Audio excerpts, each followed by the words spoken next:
Я вначале коротко расскажу о программе, чтобы было понятно, почему, зачем и как мы поддерживаем общественный совет и координационный совет. Вообще, вот миссия нашей организации – это поддержка инициатив, направленных на укрепление взаимодействия гражданского общества с госорганами, с правительством. И если вот так посмотреть, наша миссия вообще соответствует миссии и платформе Координационного совета. Сейчас далее я расскажу, что мы делаем, какие направления, в каких направлениях работаем, чтобы достичь своей миссии. Первое направление – это мы поддерживаем усилия, направленные на улучшение института социального заказа. Вот в партнерстве ISNL мы разработали новый проект закона, и на данный момент данный законопроект лежит в парламенте. Это новый проект закона о социальном заказе. И вообще институт социального заказа тоже как бы считается одной из таких инструментов для улучшения взаимодействия между гражданским обществом и госорганами. И далее мы работаем с университетами для подготовки будущих лидеров организации гражданского общества. Созданы консорциум университетов, 17 университетов вошли, 11 из них уже преподают элективные курсы по управлению некоммерческими организациями. Открыты 4 ресурсных центра в 4 университетах: в Аше, в Баткене, в Бишкеке национальном и в Нарынском университете. Далее мы работаем по наращиванию потенциала организации гражданского общества. Тут у нас есть инструменты диагностирования, по результатам которого мы уже предлагаем тренинги по повышению потенциалов организации гражданского общества. Те организации, которые прошли диагностику, они могут подать на грант, и в основном они сами подают какие-то идеи, и наша оценочная комиссия оценивает, и мы предоставляем гранты для реализации их инициатив. И недавно у нас появился новый компонент – доступ к правосудию. В этом направлении мы будем тесно сотрудничать с Министерством юстиции и с Верховным судом, а также Общественным советом Министерства юстиции. И вообще наш подход, если вы заметили, программа по совместному управлению ЮСАИД, их усилия направлены на повышение человеческого и институционального потенциала организации гражданского общества. Это вот как-то называется в ЮСАИД институт HICD, развитие человеческого и институционального потенциала. Наш подход именно основан на этом механизме. Мы сосредоточены на результатах, на системности, ценность и сотрудничество. Вот это самое тоже главное, установление партнерства. И условия управления результативностью – это ясное ожидание. Мы всегда даем ясное ожидание нашим партнерам. Часто обратная связь и работа с обратной связью – это вот с утра мы говорим о мониторинге. Это и является и обратной связью, а также контроль ресурсов. И вот эта обратная связь, я еще буду говорить, нам помогла именно принять правильное направление в части того, что мы решили поддерживать общественный совет и координационный совет общественных советов. С утра мы говорили о диалоговых площадках, и вот как раз я уже далее иду именно каким образом, почему мы поддерживаем координационный совет и общественные советы. Мы направили очень много времени и немало ресурсов сперва выявить, что такое сотрудничество, и как мы это понимаем, и как мы это будем использовать в своей работе. Поддержали исследования ISNL, вот наш партнер ISNL, их партнеры ISNL проделали исследования стратегических документов по взаимодействию госорганов с гражданским обществом на примере вот этих 6 стран: Болгарии, Грузии, Молдовы, Эстонии, Хорватии и Филиппин. И вот это, кстати, вот этот запрос пришел именно со стороны гражданского общества. Они попросили сделать такое исследование, посмотреть, а как в других странах взаимодействуют, есть ли какие-то документы. И вот этот документ, после изучения этого документа, действительно мы пришли к мнению, что в Кыргызстане все-таки есть стратегический документ.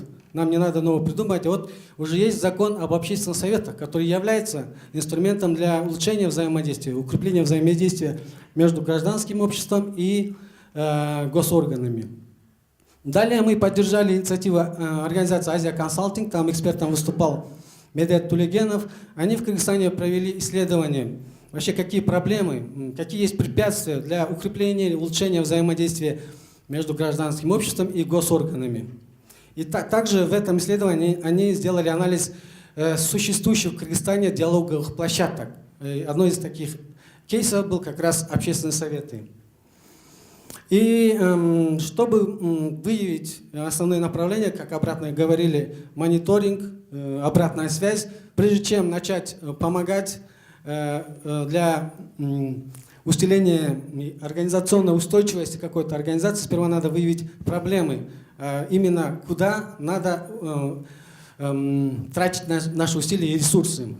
В этом отношении мы в сотрудничестве с организацией «Вектор», исследовательской компанией «Вектор», провели исследование факторов, которые препятствуют эффективной работе общественных советов и координационного совета. Далее я потом передам слово коллеге Роману, и он расскажет об основных выводах данного исследования.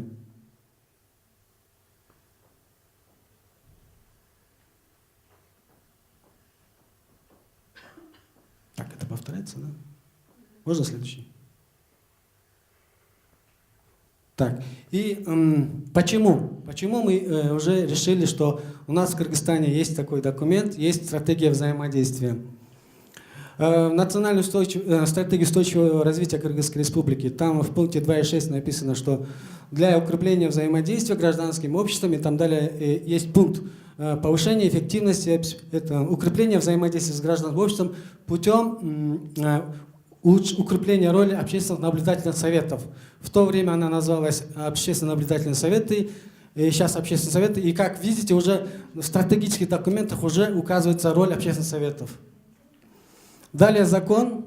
И если вы посмотрите направление закона и роль общественных советов, тут тоже идет для укрепления взаимодействия с госорганами.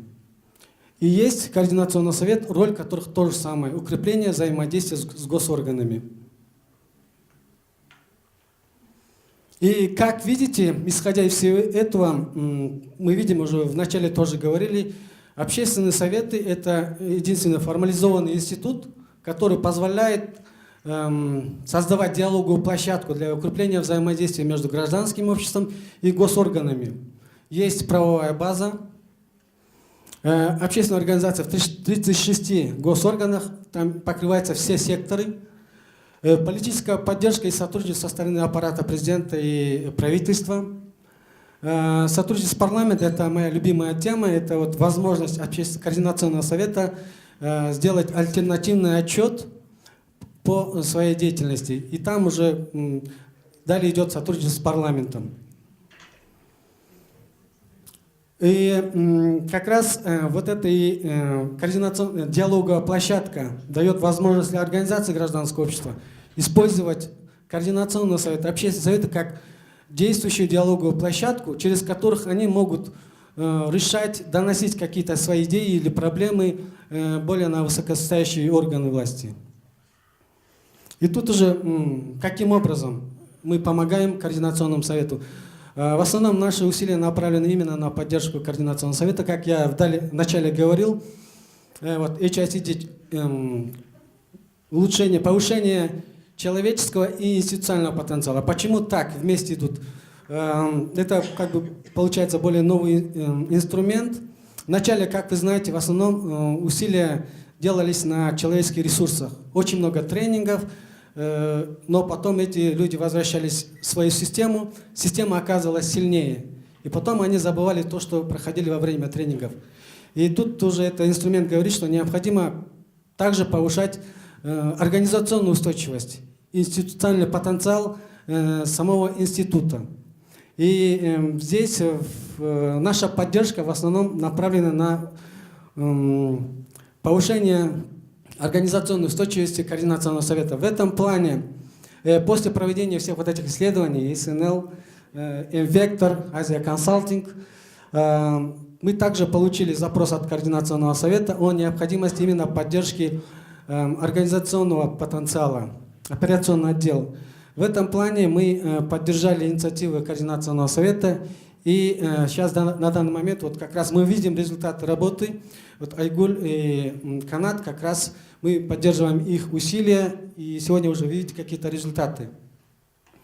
Далее вот Медет Ахмад Низамович тоже говорил, мы тоже поддерживаем его работу для поддержки координационного совета. И далее у нас есть планы, если есть необходимость, если будут какие-то инициативы от координационного совета по проведению тренингов, мы также будем поддерживать проведение тренингов, проведение каких-то конференций. Но вот самый вот такой фокус, который мы сейчас будем работать, именно организационная устойчивость, увеличение эффективности именно бизнес-процесса координационного совета. Вот я вкратце хочу сказать, как мы работаем, и далее я передаю слово коллеге.